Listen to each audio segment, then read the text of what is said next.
ফিলিস্তিনে চলছে বর্বর হত্যাযজ্ঞ। মারা যাচ্ছেন একের পর এক নারী, ছেলে, মেয়ে, এমনকি দুধের শিশু। পরিস্থিতি এতটাই নাজুক যে খাদ্য সরবরাহের অভাবে বাড়ছে দুর্ভিক্ষের ঝুঁকি। কিন্তু ফিলিস্তিনিদের কান্না যেন আরব শেখদের কান পর্যন্ত পৌঁছায় না। তারা ব্যস্ত আরাম আয়েশে। তবে প্রতিবেশী আরব দেশগুলোর নিশ্চুপ ভূমিকা থাকলেও প্রতিবাদ জানিয়েছে বাংলাদেশ এবং বাংলাদেশের মানুষ। রাজধানী ঢাকায় লাখ লাখ মানুষের গণজমায়েত এটাই প্রমাণ করে, এদেশের মানুষ ফিলিস্তিনিদের মুক্তি চায়, সেখানকার শিশু, কিশোরী, নারীদের নিরাপত্তা চায়। বাংলাদেশের এই তীব্র বিক্ষোভে টনক নড়েছে ইসরায়েলের প্রথম সারির গণমাধ্যমের। টাইমস অব ইসরায়েল বাংলাদেশের গণমাধ্যমের এই প্রতিবাদ প্রকাশ করেছে ফলাও করে। শুধু তাই নয়, এপি, আল জাজিরা সহ বিশ্বের নামিদামি সব গণমাধ্যমেও প্রকাশ পেয়েছে এই সংবাদ। টাইমস অব ইসরায়েল শিরোনামে লিখেছে, বাংলাদেশে প্রায় 1 লাখ মানুষের গাজা যুদ্ধের বিরুদ্ধে প্রতিবাদ, পিটিয়েছে নেতানিয়াহু ও মিত্রদের ছবি। প্রতিবেদনে বলা হয়, ফিলিস্তিনিদের গাজায় হামলার প্রতিবাদ জানিয়ে মার্চ ফর গাজা কর্মসূচি পালিত হয়েছে ঢাকায়।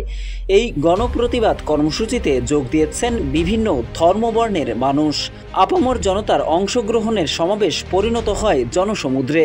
আরও বলা হয়, প্রতিবাদকারীদের সঙ্গে ছিল শত শত ফিলিস্তিনি পতাকা। তারা স্লোগান দিয়েছে, ফ্রি ফ্রি প্যালেস্টাইন। প্রতিবেদনে আরও বলা হয়, বিক্ষোভকারীদের অনেকে ডোনাল্ড ট্রাম্প, নেতানিয়াহু ও নরেন্দ্র মোদির ছবিতে পিটিয়েছেন। র্যালিতে তারা প্রতীকী কফিন ও হতাহত বেসামরিক মানুষের প্রতীকী কুশপুত্তলিকা নিয়ে এসেছিলেন। প্রতিবেদনের শেষের দিকে ইসরায়েলের সঙ্গে কূটনৈতিক সম্পর্ক নিয়ে উল্লেখ করে বাংলাদেশ সরকারিভাবে স্বাধীন ফিলিস্তিনি রাষ্ট্রকে সমর্থন করে বলে উল্লেখ করা হয়েছে। এছাড়া মার্চ ফর গাজার সংবাদ গুরুত্বের সঙ্গে প্রকাশ করেছে মার্কিন সংবাদ সংস্থা এপি জানায়, বিএনপি, ইসলামিক গ্রুপ ও দল এই র্যালিতে সংহতি জানিয়েছে। আরব নিউজের খবরে বলা হয়েছে, ঢাকার সমাবেশে অংশ নিয়েছেন 10 লাখের বেশি মানুষ।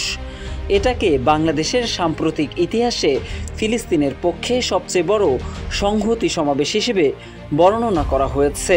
কাতার ভিত্তিক সংবাদ মাধ্যম আল জাজিরা লিখেছে, ফিলিস্তিনপন্থী লাখো জনতা বাংলাদেশে বিক্ষোভে অংশ নিয়েছেন। ব্রিটিশ সংবাদ মাধ্যম দ্য ইন্ডিপেন্ডেন্ট বলেছে, সমাবেশে প্রায় 1 লাখ মানুষ অংশ নিয়েছেন।